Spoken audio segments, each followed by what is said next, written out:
millionaire CEO, took his twins on a blind date, pretended to be broke.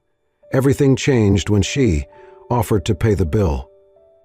"You brought your kids to a date?" the hostess whispered, raising an eyebrow as Westwood adjusted the wriggling twins in his arms. "Yup," he replied calmly, balancing a diaper bag on one shoulder. "It's not a date. Not really." The woman looked skeptical but gestured toward a table by the window. "You're in luck. Only one reservation with children tonight, table 5. Graham nodded, his heart pounding harder than any corporate negotiation he had ever handled. Wearing faded jeans and a plain t-shirt, he looked nothing like the billionaire CEO gracing Forbes's covers. His tailored suits and driver were traded tonight for a borrowed 2009 Honda Civic and 2 mismatched hairbands holding up Ella and Emma's curly hair. He set the girls down and helped them into booster seats. Emma immediately grabbed the salt shaker. Ella clutched her pink stuffed bunny and looked around. Graham took a breath, watching the door. He already knew the woman from the app had bailed. Her last message was curt. "Sorry, can't date a broke dad of 2. Good luck." He was about to gather the girls and leave when the front door opened, and in walked a woman with a tote bag slung over her shoulder and a paperback in hand. She scanned the restaurant, squinting briefly at her phone, then her gaze settled on his table. She walked straight toward him, smiling nervously. "Hi, I'm Sadie," she said, brushing her golden hair behind one ear. "Sorry I'm late. Bus was slow." Graham blinked. "Ah, I know, not exactly a grand entrance," she said, sitting down across from him, barely looking at her phone again. "But hey, you said window table with kids, so I figured this must be it." He opened his mouth to correct her, but then he looked at her, really looked. There was something quietly sincere in her eyes, something awkward but endearing in her smile, and behind all that, a weariness he recognized. "No problem," he said softly. "We just got here." Sadie glanced at the girls, who stared back, curious. "I didn't realize I'd be dining with such esteemed company," she said with a smile. Emma squinted. "Do you like cats?" Sadie chuckled. "More than I like most people." Ella slid a purple crayon across the table. "Draw 1. And just like that, Sadie picked up a napkin and began sketching. Within minutes, the girls were giggling, pointing at her lopsided kitten drawing, completely enchanted. Graham sat back, stunned. The usual awkwardness of introducing someone new to his daughters was gone. This wasn't forced. It was effortless.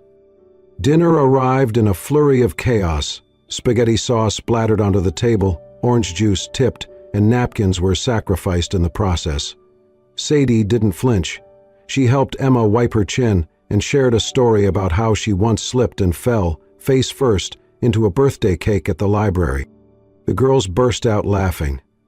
Graham felt something stir deep in his chest, something warm, unfamiliar. It had been years since anything felt this natural. Sadie didn't ask about his job. She didn't mention wealth or success or anything remotely resembling his public persona. She asked Ella what her favorite animal was. She listened to Emma's story about a magic rock she found, and when she caught Graham watching her, she smiled, not coyly, not flirtatiously, just genuinely. A server came by and placed the check on the table mid-meal. "Take your time," he said politely. "Dessert's next." Graham stared at the leather-bound folder. His hand went to his back pocket but froze. This wasn't his car. These weren't his jeans. He wasn't even sure there was a wallet in them. For a moment, panic flared in his chest. Sadie noticed. She did not make a scene. She simply pulled out her worn leather wallet, slid out a card, and handed it to the server, with a soft smile. "It's fine," she said, brushing a strand of hair behind her ear.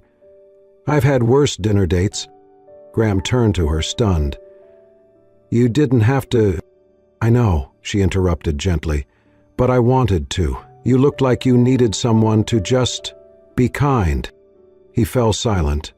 The noise of the restaurant faded around him. It was not about the money. He could buy the entire block if he wanted to. But in that moment, it was about the way she saw him, not the Westwood of headlines and shareholder meetings, but the man fumbling with booster seats and juice boxes. A man who was trying. He looked at her.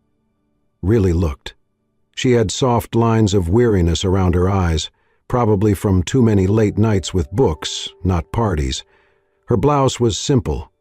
Her nails were unpolished. She was not trying to impress. She was just there, present, human, kind. The restaurant began to thin out, but their tables stayed warm with laughter and crayons. Sadie reached for a breadstick and broke it in half, offering one to Ella while continuing a story about her childhood. "I grew up in a house where money was tight," she said, eyes distant with memory. "But we had books, stacked in every corner, on every shelf, even on the floor. My mom used to read to me every night by candlelight when the power went out. That is why I became a librarian. Books made me feel rich, even when I had nothing else." Graham listened intently. There was no envy in her voice, no longing for what she had missed, just quiet gratitude for what she had been given. It struck him deeply.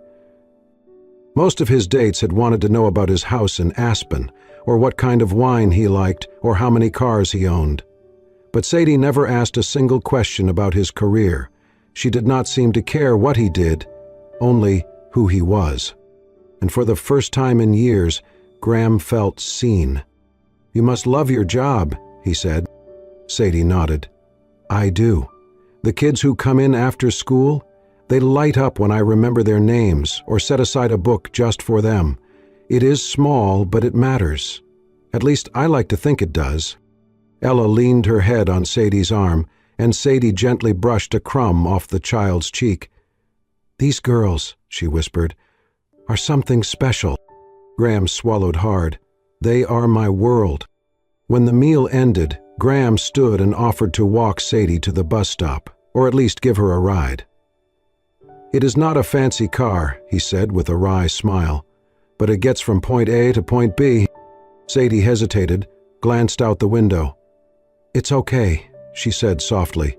"I like the walk. Helps me clear my head." He tried not to look disappointed. "Of course." She gave a little wave to the girls, bent to kiss Ella on the forehead. "Thanks for the cat drawing, artist." "Come draw again," Emma called. Sadie's smile lingered. "Maybe." And then she turned and walked into the night. Graham drove in silence. The twins were already dozing in their car seats, their hands still smudged with crayon. A single piece of napkin art fluttered from the dashboard, a scribbled picture of a cat with too many whiskers, and the words Sadie plus Ella in crooked letters. He stared at it when he parked in his garage, heart tightening. His mind drifted backward to a different night, long ago, when his late wife Caroline had sat on the kitchen floor with the girls, drawing farm animals with washable markers on old newspapers. Her laughter had filled the room. That memory had haunted him. It made every new connection feel like betrayal. But tonight, watching Sadie with the girls, hearing her laugh as orange juice soaked her sleeve, he had felt peace.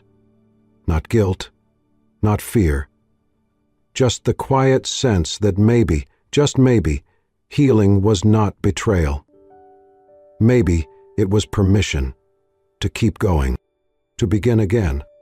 He looked at the drawing one more time, then folded it gently and placed it in the glove box. A fragile hope settled in his chest. He had no idea if he would ever see Sadie again, but she had already left something behind. And for the first time in a long time, that was enough. It had been 4 days since their dinner, 4 days since Sadie had unknowingly walked into the wrong date and completely disarmed him with nothing but crayons, spaghetti sauce, and sincerity. Graham could not shake the image of her face, the way she laughed with the girls, the way she paid the bill without hesitation, without judgment.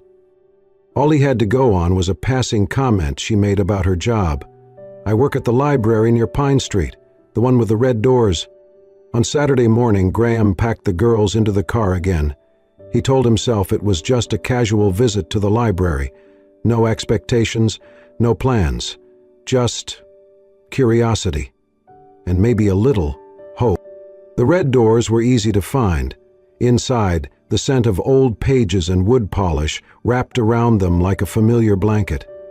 Children sat cross-legged in a corner, clustered around a woman in a soft cardigan, a worn picture book in her lap. And then the bear said, "Who took my hat?" Sadie's voice rose theatrically, making the kids giggle. Willa gasped, "That's her." Emma clapped. "She's here!" Before he could stop them, the twins raced forward, squeezing between the other children to get closer to Sadie. She paused mid-sentence, startled, and then, slowly, looked up. Her eyes widened as she saw Graham standing at the entrance, hands in his jacket pockets, shoulders tense. "Hi," he said softly. She closed the book. "Everyone, we'll take a quick break. 5 minutes, okay?" The kids groaned but dispersed toward the beanbags. Sadie stood. "You found me." Graham nodded. "I remembered what you said. How about the red doors?" The silence that followed was thick. Not hostile, but uncertain. Ella held up a folded piece of paper. "We made you another drawing." Sadie took it with a soft smile. "Thank you, sweetie." Then her gaze shifted back to Graham. "You were not the man I was supposed to meet that night." "No," he admitted. "You were meeting someone else." Sadie crossed her arms. "Then why did you stay?" Graham inhaled slowly. "Because I could not walk away. Not when someone finally saw me. Not Westwood, the CEO, or the guy with a ridiculous net worth. Just me. The dad trying to keep it together. The man who misses his wife. The man who needed a night that did not feel like a transaction." Sadie's lips parted slightly. Her expression was unreadable. "I didn't lie," he said quickly.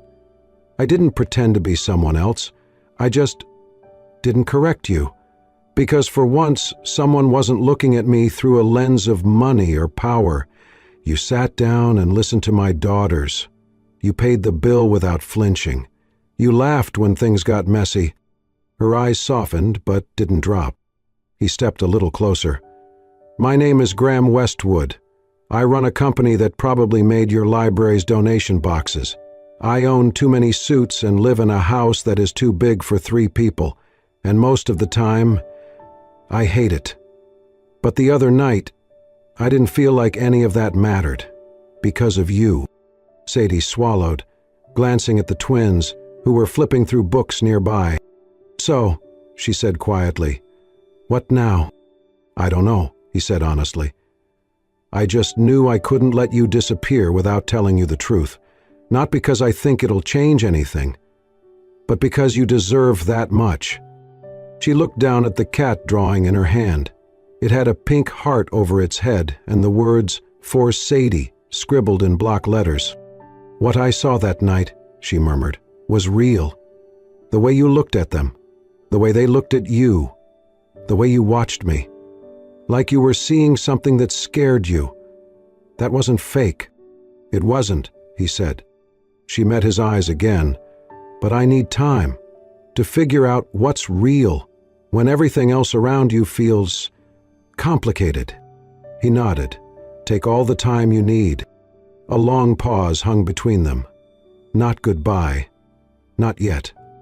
And that, for the first time, felt like enough. In the days that followed, their meetings were small, quiet things. Graham brought the twins to the library more often, on purpose, of course.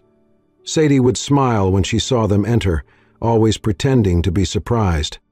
They met at the park once, too, the girls running barefoot through the grass, while Sadie read aloud from a children's novel. Graham sat on the bench, watching her, realizing how her presence made even an ordinary afternoon feel significant. Not flashy, not dramatic, just steady. Then, one Friday evening, a folded piece of paper showed up in Sadie's mailbox. childlike handwriting scrawled across it. Dear Ms. Sadie, come eat dinner with us. We made drawings and cookies. Love, Ella and Emma, and Daddy too. Sadie pressed her hand to her chest and smiled, already knowing she could not say no. That Sunday, Graham drove them to a small cottage tucked away at the edge of town. This was my mom's house, he explained as they pulled into the gravel driveway. I keep it just as it was.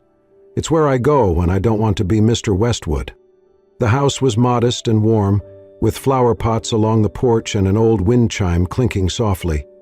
Inside, Ella and Emma had transformed the living room into a gallery of crayon masterpieces taped to every wall. Sadie laughed as she walked in. You weren't kidding about the drawings. Ella grabbed her hand. Come sit by me. Dinner was simple, spaghetti again, by popular demand. Graham wore an apron that said, "Kiss the cook," and pretended not to be embarrassed when the sauce splattered onto his shirt. The girls chattered nonstop about library books and favorite colors. Sadie listened, asked questions, passed the bread, and never once looked at her phone. After dinner, Graham brought out a box of old board games, while Sadie helped clean up. As she leaned down to tie Ella's shoe, the little girl's head tilted back, curls bouncing. Your hair's in your eyes, Sadie said gently, reaching out. She brushed Ella's bangs aside and carefully clipped a tiny hairpin in place. Ella beamed. Graham stood in the doorway, drying a plate. His heart stilled. In that moment, something shifted. The way Ella looked at Sadie, with pure trust, with the kind of affection only a child could offer freely, took his breath away. It was not forced, not coached. It was real. Sadie sat back on her heels and looked up. I've never seen a child trust me that quickly. Graham's voice was low. I've never seen anyone make them feel safe so fast. She looked at him, surprised. I mean it, he said, setting the dish towel aside. They don't take to people easily. After Caroline passed, it's like they could sense everything. The good, the fake. You walked into our lives, and it was like they'd been waiting for you. Sadie's eyes glistened. She looked away, brushing a hand over her jeans. I don't know what I'm doing half the time. I just care. That's exactly what they need. The girls were now curled up with a picture book, their heads resting on each other. The evening light fell soft through the curtains. The world outside, its chaos, its headlines, felt miles away. Sadie turned back to Graham. You're different here. I'm myself, he said, when I'm not being chased by headlines or asked about stock projections. She stepped closer. You don't have to prove anything here, not to them, not to me. He smiled. That's what scares me most, that it's real. Sadie's voice dropped to a whisper. Then don't run from it. Graham looked at her, really looked. The kind of gaze that reached past charm, past surface. It lingered, not because of romance, but because of gratitude, because of awe. Because somehow, without trying, she had already become part of their little world. And for the first time in years, that world did not feel broken. The photo appeared online on a quiet Tuesday morning. A grainy image, taken through the branches of a nearby tree, Sadie holding hands with Ella and Emma as they skipped down the sidewalk outside the Pine Street Library. She was smiling. The girls were laughing. The caption underneath read, Mystery woman spotted with Westwood twins, who is she? Within hours, her name was trending. By evening, the press had connected the dots. Paparazzi swarmed her small apartment building. Camera lenses peeked between blinds, microphones thrust toward her as she left for work. Headlines speculated everything: marriage, scandal, secret children. They tore through her life with no regard for truth. Graham saw the storm unfold in real time. His name was everywhere again, but this time it came with someone he cared about. Someone who had never asked for this. He tried calling. She did not answer. At the library the next morning, The director called her into a small office. His expression was tired, regretful. "There's been pressure," he said, not meeting her eyes. "One of our top donors threatened to pull funding. They're concerned about the media frenzy. They say it's distracting." Sadie's heart sank. "I didn't do anything wrong." "I know," he said quietly. "But they don't care about right and wrong, just appearances." She walked out of the library with her box of things, the whispers of co-workers following her like shadows. It had taken her years to build that small, quiet life, and now, with one photo, it was gone. That night, she sat on her couch in silence. Her phone buzzed. Dozens of texts from numbers she didn't recognize, news reporters, curiosity seekers, commenters with opinions. Only one message she read more than once. "Sadie, please talk to me. I had no idea this would happen. Graham." But she didn't reply. The next morning, the chaos came to her door. Dozens of reporters lined the sidewalk in front of her building. Neighbors peeked out of windows.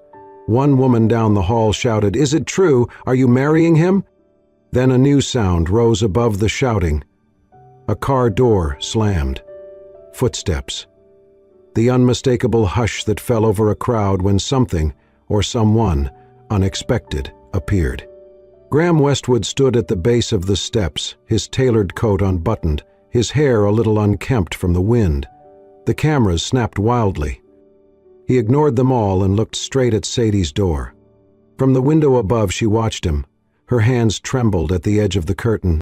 He took a step closer, raised his voice just enough to carry above the noise. "I can't change the world, Sadie," he said, "but I can stand between you and it. I can take the cameras, the questions, the noise. Just say the word." His voice cracked slightly. "Let me stand with you." She stood frozen at the door, her heart thudding painfully. Tears welled in her eyes. Her fingers hovered over the lock, but she did not turn it. Instead, her voice came out small but clear through the door.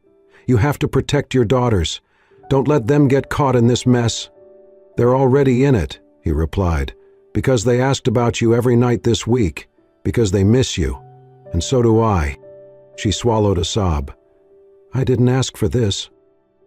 "I know, but neither did we, and yet, somehow, this became the most real thing I've had in years." A long silence passed. The cameras clicked. The wind blew. "I'm sorry," she whispered through the door, "but I need you to go." He stood there a moment longer, nodding slowly. Then he turned and walked back through the crowd, each step heavy, deliberate. Sadie slid to the floor, her back against the wood, the box of her library things beside her. She closed her eyes, and for the first time in years, she wished the world would just stop spinning. Sadie had not moved the drawing. It was still taped to her front door, wobbly lines, uneven hearts, and the words, "We miss you, Miss Sadie," written in crayon. Ella had drawn it in purple. Emma's handprint was stamped in orange at the corner. For 3 days, Sadie paused every time she stepped outside, her fingers brushing against the paper, and each time she walked away, her heart aching. The media frenzy had calmed slightly, shifting attention to another scandal elsewhere, but the damage had been done. Her job was still on hold, her name still floated in the ether of online gossip. She told herself it was better this way, distance, silence, no attachments. But every night, she dreamed of small hands in hers and giggles over picture books. She missed the messy dinners, the chaotic drawings, the warmth that had once filled the small house on the edge of town. She missed them. At Graham's home, silence had settled in, thick and hollow. The girls noticed it more than he expected. They did not understand public scrutiny or donors pulling support. All they knew was that Sadie had vanished. On the third night, Emma climbed into his lap just before bedtime, her eyes glossy with confusion. "Is Miss Sadie gone forever?" she asked. Graham brushed a tear from her cheek. "No, sweetheart. She just needs a little time." Emma clutched his shirt. "Did we do something wrong?" Graham's chest tightened. "Not at all. She loves you so much." Emma's voice wavered. "Then why didn't she come back?" He had no answer. The next morning, he found both girls sitting at the kitchen table, surrounded by crayons. They were quiet, unusually focused. When they were done, Ella held up the paper.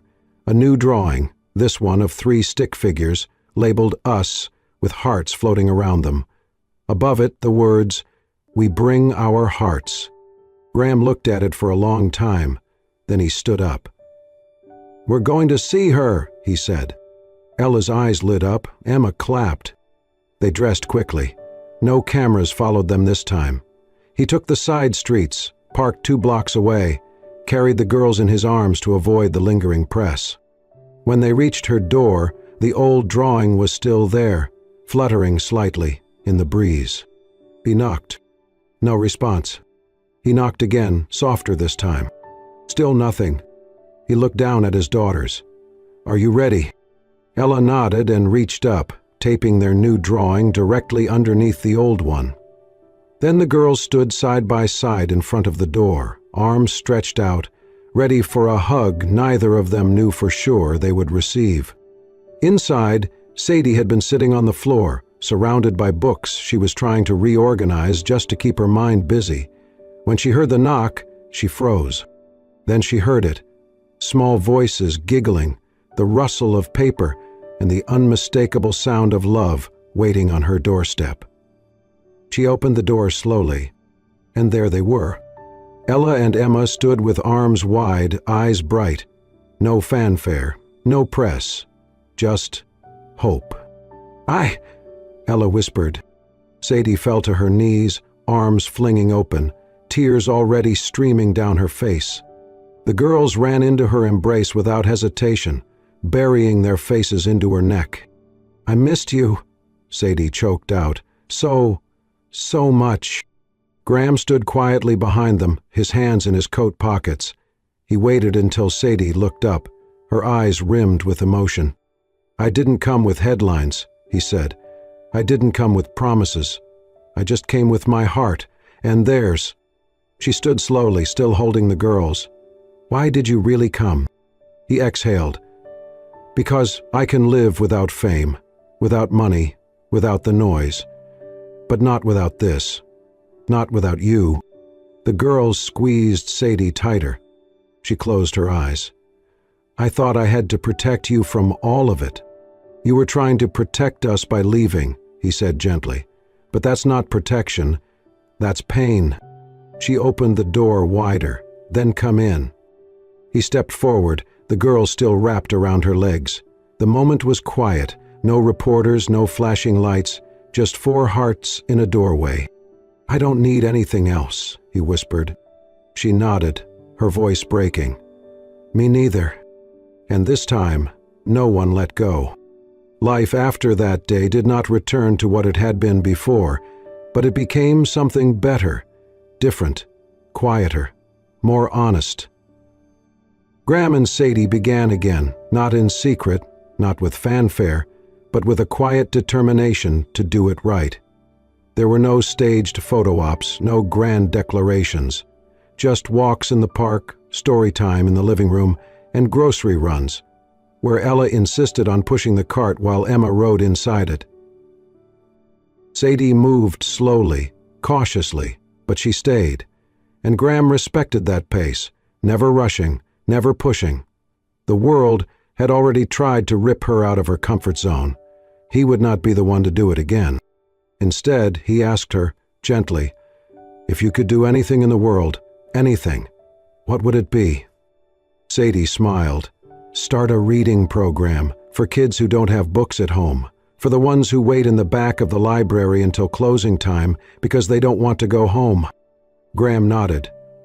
"Then let's build it." They called it Story Nest, a free mobile reading program that traveled to shelters, community centers, and underserved schools.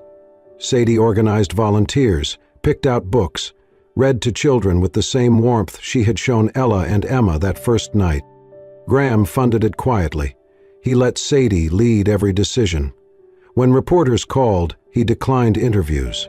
Instead, his team issued press releases highlighting StoryNest and its impact. Slowly, the narrative shifted. Headlines became less about the mystery librarian and more about the program itself. At home, their rhythm became beautifully mundane. Sadie began staying for dinner more often, then overnight when the girls asked. She read them bedtime stories, voicing each character differently while they clung to her arms, begging for one more page. She taught them how to draw faces with emotions, how to write their own tiny picture books. Graham often watched from the hallway, heart swelling with something deeper than happiness, something closer to home. One evening, after a story about a lost bear who found a new family in the forest, the girls yawned sleepily under the covers.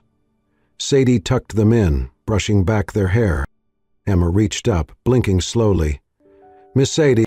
"Yes, sweetheart." "Can I call you Mama Sadie?" The room went still. Graham stood frozen, not breathing. Sadie's eyes filled instantly. She dropped to her knees beside the bed, clutching Emma's tiny hand. "If that's what you want, then yes, of course you can." Emma nodded, curling closer. Ella reached out for her, too. Sadie kissed their foreheads gently, her tears falling silently. Graham stepped into the room then, sat on the edge of the bed, and took Sadie's hand in his. He did not speak. He did not need to. The girls fell asleep holding onto her fingers. Later that night, after the dishes were done and the house was quiet, Graham and Sadie sat on the porch, wrapped in a blanket, listening to the wind chimes his mother had hung decades ago. "I never wanted to replace anyone," Sadie whispered. "You didn't," he said. "You became something entirely your own." She leaned her head against his shoulder. "I didn't think I had enough to give." Graham looked at her, voice thick. "You gave them a safe space. You gave me a reason to believe again." Sadie smiled through fresh tears. "I guess us, just happened." "No," Graham said. "It didn't just happen. We chose this. Every small moment, every quiet choice. We made this." She nodded, her heart full. And in the stillness of that evening, under the ordinary glow of porch light, a family was no longer forming. It was already whole. 1 year later, much had changed, and yet everything remained beautifully simple. Sadie still lived in her cozy apartment above the bookstore on Pine Street. She returned to the library not out of necessity, but love. Children still ran into her arms, and her name appeared in quiet stories about StoryNest. But no one called her the CEO's fiancée anymore. She was just Sadie, and that was more than enough. Graham never asked her to move into his estate. He understood she needed roots, not marble floors. Instead, they spent most of their time at the old cottage, a place of crayons, warmth, and wind chimes. On a soft spring afternoon, they had a small family picnic in the backyard. Graham had rebuilt the table from the night they met, worn wood, mismatched chairs, and all. Sadie smiled as she saw it. "You brought back the wrong table." "Some mistakes," Graham said, grinning, "are worth keeping." The girls ran barefoot, tangled in daisy chains and laughter. After dessert, they disappeared inside and came back giggling, carrying a tiny box wrapped in napkins. "For you," Emma announced, dropping it into Sadie's lap. Inside was a ring, made from soft rope and colorful beads, uneven and precious. "We made it," Ella said. "It's your special ring." Graham knelt beside her. His voice trembled. "I used to believe I'd only be loved for what I had, my name, the money. But then came a wrong table, 2 little girls, and a woman who looked past all of it and saw me." He took her hand. "I'm not asking for a headline or a grand ceremony, just this. Be you, with us, with them. Be the heart of this home." He paused. "Sadie Quinn, will you marry me?" Sadie laughed through her tears. She looked at the homemade ring and slipped it onto her finger. "We've been a family for a while now. You're just catching up." The girls squealed, circling them with hugs and giggles. There were no cameras, no breaking news, only sunlight, wind, and two children who had unknowingly crafted the most unexpected love story. That evening, as the sky turned gold, Graham and Sadie sat on the porch swing, arms wrapped around each other. "You weren't the wrong woman," he whispered, "just the right one, at a table no one expected." Sadie smiled. "And you were never the billionaire. You were the dad with kind eyes and spaghetti on his shirt."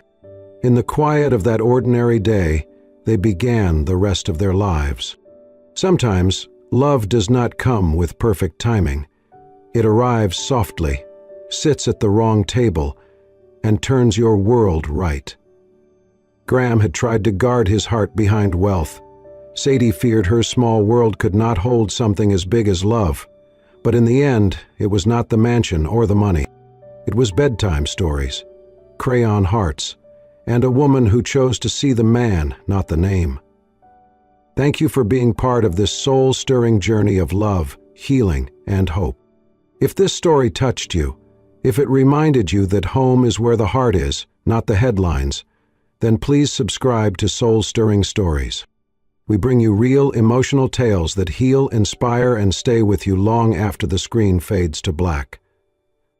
Until next time, stay kind and never underestimate the power of a wrong table, two little hands, and a heart that chooses love. Subscribe now